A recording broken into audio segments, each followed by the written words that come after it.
So the next bit of this evening is the awards.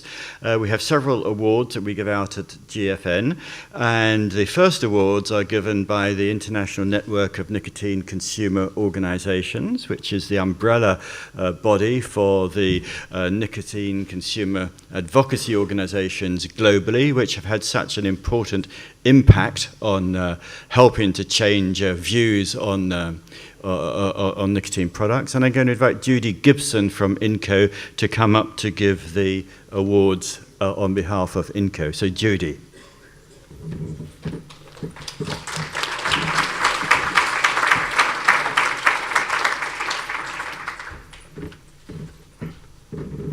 Thank you very much indeed, Gerry, and thank you, Joe, for Dr. Joe, for a fantastic presentation. I really appreciated it. Okay, so this year we've actually got 3 awards. We have in the first category, they're all called Outstanding, I say the first 2 are Outstanding Advocate Awards, but the first one is in a professional capacity, and the second one, and we say consumer, but actually very often consumers are the experts, so, you know, sometimes the 2 are actually really quite close together in many ways. So, without further ado, I'd just like to say that today, funnily enough, I mean, we started off we got our mandate at the GFN here in 2016. This is INNCO. And we started off with about 19 members, something like that, and gearing ourselves up for COP7. What larks. And today we now stand at 35 member organisations. These are all consumers. These are all people that are pretty much all, well, virtually all unpaid. They do this for love, and they do this because they believe, as you all do, I think here, in vaping harm reduction, whatever harm reduction. It's tobacco harm reduction. I don't care whether it's IQOS or whether it's snus or whatever. If it's less harm, then morally, we are for it. That's how it works. And today, I'm delighted to say we're now, it's over 30 countries, and it's now 6 continents, because today we were joined, and I'm delighted, I'm hoping they're here, but we were joined by 2 gentlemen who came over from Tunisia, who's another new member of INNCO. So now we're in Africa as well. So I think, you know, I think we've done pretty well. So, you know, I think you can clap, everybody.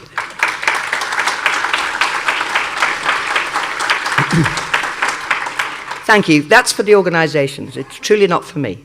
I'm the CEO of INNCO, and so I'd like to start the awards. And the first award, I'd actually like to ask the person who's going to actually give the awards,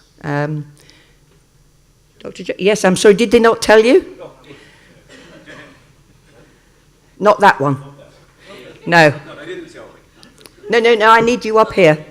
Because I'm going to give you the awards to you, you see, and then you're going to give them to the winner, and I'll just step back behind here and sort of be a backdrop. All right, okay. Tell me where to stand. Yeah, just stand there, you look fantastic. Right. Okay. Okay, so the first award is going to be for, and I say this in a professional capacity, it's actually presented to Professor Maroa Glover from New Zealand. I'm just going to say something about you. Hold back for a moment. We're just going to say a few nice words. You may as well, it won't happen that often, so I, own it. What can we say? So much to say, really, but she's made of great stuff. She was, just until recently, the Professor of Public Health at Massey University, and she's worked with public health, but she got the idea of tobacco harm reduction quite a long time ago. She's the only person, actually, who's actually managed to get the voice of the vapor into a peer-reviewed journal. I mean, how? She managed to get Aaron Bieber over to film the premiere of 1 Billion Lives. in New Zealand, which was a long way because, hey, it would have been an awful lot easier if he'd just done it maybe in New York.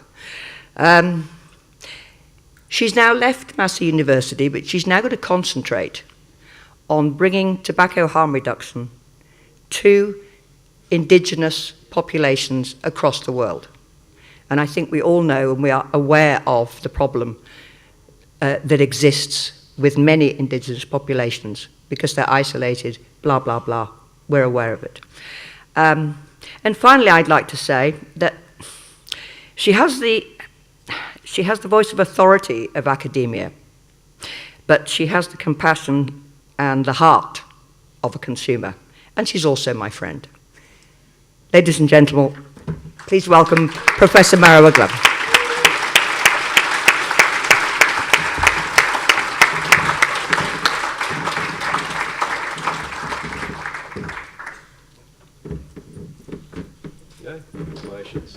By all means, please.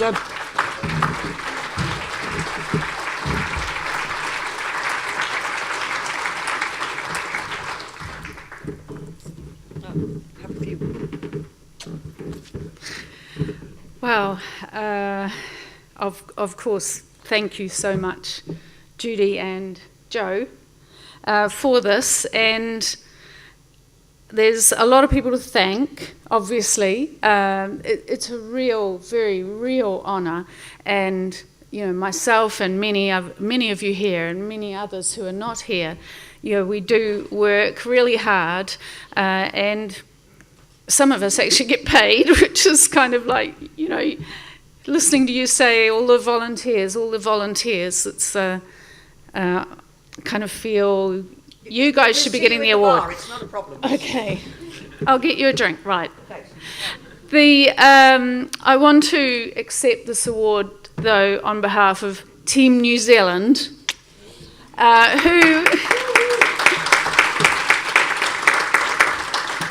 who also are a leader in tobacco control, missing off the slide, Joe. And we have a little bit of a competition going down there. Who's leading? I think we just took the lead. And we're going to, you know, do everything we can to help you catch up. But Team New Zealand is not just me, obviously. I can't do everything that I do without the help of my mates in Smoking NZ, all the vapors who have adopted me, thank you very much, and for teaching me a lot. And the other colleagues in New Zealand, other academics and researchers who do the same thing in their own circles. There's a lot of us and a growing number. And especially I want to thank Gerry and Paddy for lifting me up and truly transporting me to GFN 2015 and connecting me with you all and this amazing and huge and growing network of people. So when people like me get an award like this, it's just the tip of a mountain, and there are a lot of people behind me, and we're going to keep fighting the fight, the ideological war, for the good of the people we care about at home. Thank you. Thank you. Now, that way, exit. Oh yeah, but it'd be that way, because otherwise there's a long drop. We'd hate to lose you quite so early. Well, we could use the trophy next year. I guess we could save money. Okay, next one. Thank you. The next award, and I hasten to add, when we say awards, actually I wish that we could give awards to everybody, but the nature of awards is that, you know, that isn't. But actually they all deserve prizes. And this doesn't mean to say it's always the best, it's the people that were voted. And although actually I happen to think he is one of the best, is to Mr. Samrat Chowdhury, who is the co-founder of the Indian Vape Association. He's been a journalist for about 18 years. He's actually just stopped journalism and gone into something else because, as he told me the other day, it's a sort of 24-hour job. And actually there wasn't really enough time to really devote to tobacco harm reduction. And on top of that, if he said a statement as a journalist, and the people would say, could we quote you on that? It was difficult, because in a sense, as a journalist, you're meant to remain fairly... So they kept on chopping out all the good bits, which must be rotten. So he's changed jobs, and so he's going to be there fighting even more. India spends about £22 billion on trying to combat illness. There's 120 million people who use tobacco in India. But there's only 29%, approximately 29%, who actually smoke.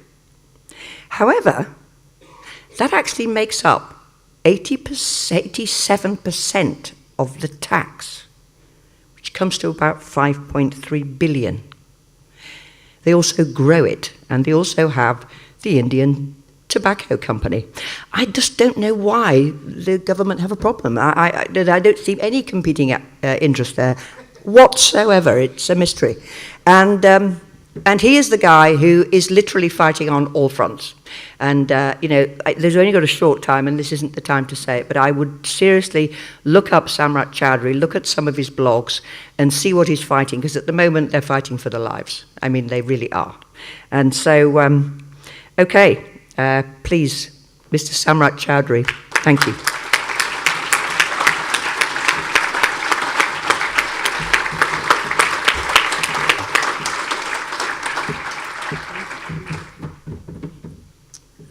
Congratulations. Thank you for this award.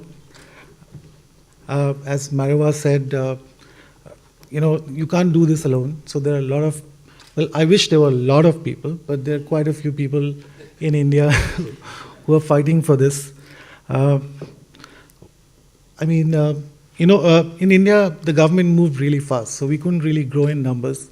So the challenge becomes bigger for us because we are fewer in number with fighting a government which doesn't want to listen to us, despite there being such need for harm reduction in a country like India.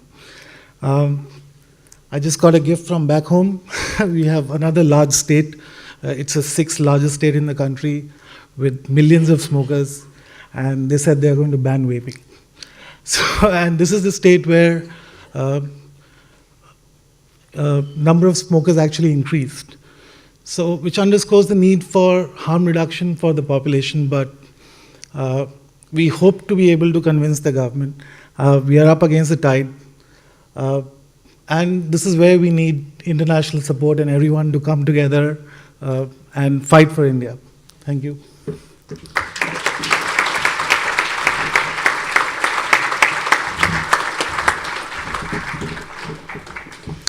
Okay, and finally, this is the new award.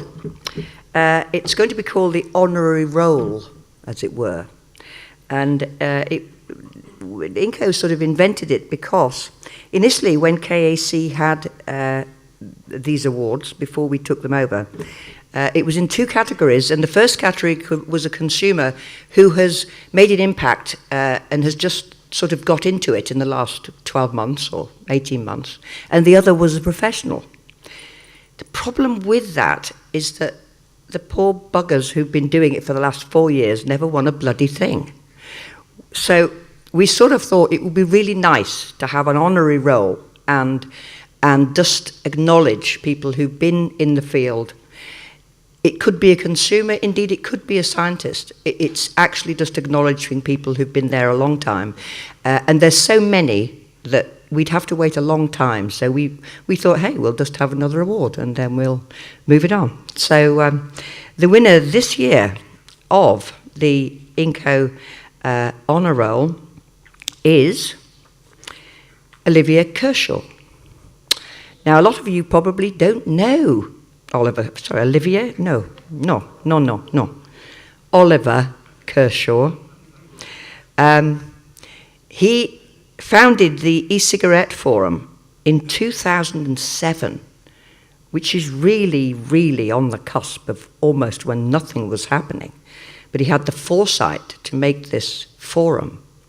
And it even now, in a sense, it actually has become the history of vaping and consumers because it had the most following. Actually, he's based in London, but he had the biggest following in America, in the US.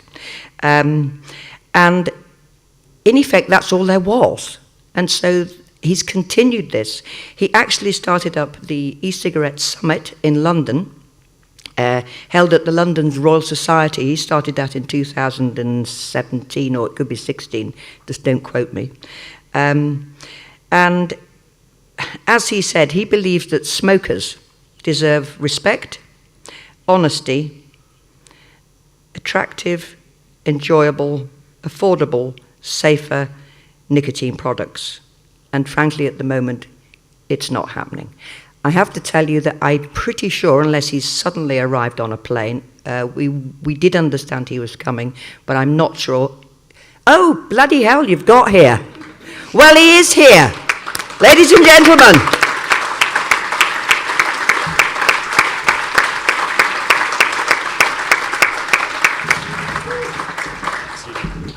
Thank you very much. Well, this is, this is quite something. Well, it's been a complete privilege the last 10 years. It's been sort of infuriating and beguiling and exciting, and there's nothing I would have rather have done with my sort of adult career. But it's a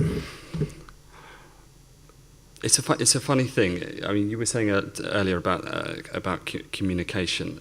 In a sense, ECF. If you don't know ECF, I set it up 10 years ago now, really on a whim, thinking that we had this potential, breakthrough product, and that this could be the answer to some of the big questions on smoking, and really expecting somebody to come up with a better version and the job to be sort of done, as it were. I thought ECF would last a couple of years, but it's persisted. And for a time, it was really as Judy said, it was the place where the innovation happened. But the real innovation was the membership, the commitment of thousands of people to communicating what they'd discovered for themselves. And it's really set the prototype, I think, for the international vape community is what was taking place 10 years ago. So by giving this to me, I think it's an acknowledgement of a huge number of people and a huge amount of effort that happened and is still happening now. So thank you very much.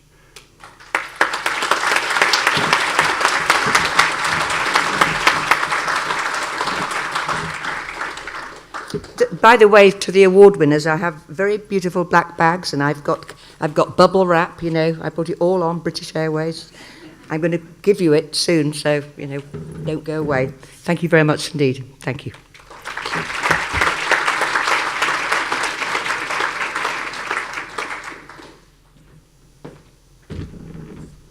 Thank you very much, Judy. The final award tonight. The Michael Russel Oration has become a key event within the Global Forum on Nicotine, and we're very grateful to the Russel family, to Audrey Russel and her family, for letting us have that lecture in his name. The Russel family has now very kindly agreed to the establishment of an award in Michael Russell's memory. So the intention of this award is to honour someone who's made a substantial and innovative contribution to the science and understanding of safer nicotine products and of tobacco harm reduction. This year's judging panel was comprised Professor Anne McNeil, Professor Lynn Kozlowski, Professor Martin Jarvis, and myself. We received many high-quality nominations from all around the world, but one in particular stood out. It's often been remarked that Sweden provides a unique case study of the impact of snus on smoking. Sweden is the only country in the European Union where snus may be sold legally. And this natural experiment with a large amount of long-term epidemiological evidence provides substantial information on snus, smoking, and tobacco related disease. Indeed, as many of you know, the Royal College of Physicians in the UK argued that the use of snus in Sweden is proof of concept for the efficacy and effectiveness of tobacco harm reduction. Made that point in 2007 when, apart from snus, there were no really attractive and accessible alternatives to smoking. Tonight's recipient started publishing and working in tobacco control in the 1960s. And in 1998, he was given the World Health Organization Award Medal for achievements in tobacco control. We now look 20 years later for a different award. If I may quote from the nomination, it takes an extraordinary openness to facts and a lot of personal courage for a Swedish scientist to change their mind and take a harm reduction approach in tobacco at the age of, I'll leave that out for now, after 25 years in tobacco control. It takes heroism and true dedication to health to actively continue to defend that position in a person of the age of, I'll leave that out as well, with a comprehensive and always compelling analysis of the latest data. Seems to be an evening of allusions to science fiction. We've had Star Wars, and the nomination for this award also included an allusion to science fiction, but this time to Star Trek, and said that this person, the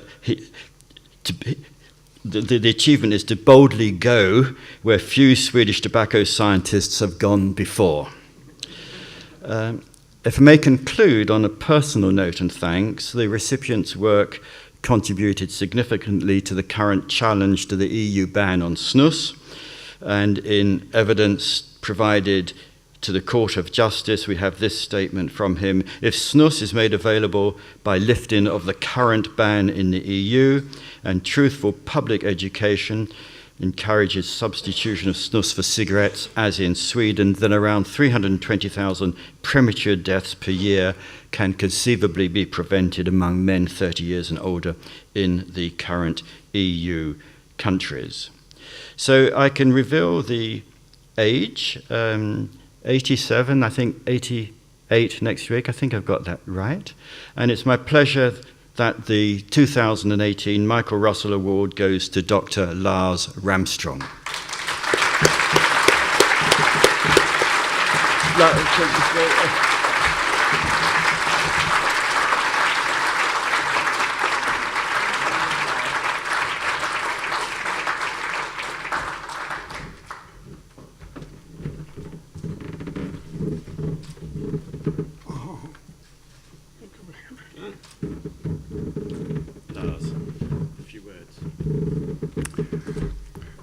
Thank you very much, Gerry, for your kind presentation.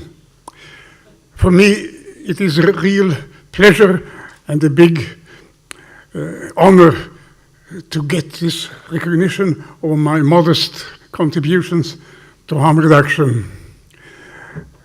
And it is a particular happiness for me to be given a reward that was established in memory of Michael Russel. His famous statement that people smoke for the nicotine while they die for the tar has served as kind of a definition of the concept of harm reduction. Mike came with that statement in 1976, but it took some time before the concept of harm reduction was actually established as a public health strategy. When I met Mike for the first time in the late 1970s, we were working to develop the nicotine chewing gum in Sweden. At that time, the nicotine chewing gum was the only nicotine product that was acknowledged to be free from the hazardous tar compounds. Mike was optimistic about other such less harmful products to be developed, but he was at the same time skeptical about how such products would be approved by other people. And he feared that there will always be people who, for dogmatic reasons, will reject such products. And I think we have seen now how right he was. Swedish snips was early enough looked upon as a potential harm reduction product, but still in the early 1990s there was a lot of suspicion about the harmlessness of snips. And although it was not accused of causing lung cancer, of course, since snips doesn't reach the respiratory tract, there were accusations of other cancer risks. And it took till 1998 before we got the first published study that absolved snips from risks of head and neck cancer. Okay, at the same time, there were a lot of beliefs that snips taken up by young people would make them nicotine dependent in a way that would lead to later onset of smoking. This is the famous gateway theory. And I must admit that in the late 1980s, even I was falling in that trap, and I even co-authored an article containing assumptions of that kind. But soon after that, in the mid-1990s, I started my epidemiological research on snips, and soon enough, the findings shows a totally different picture, including evidence that snips was a superiorly effective smoking cessation tool. All the time, I have felt inspired by the spirit and ideas of Michael Russel. And so, therefore, let me conclude by conveying a sincere thank you to the award panel and my best regards to the Russel family. Thank you very much.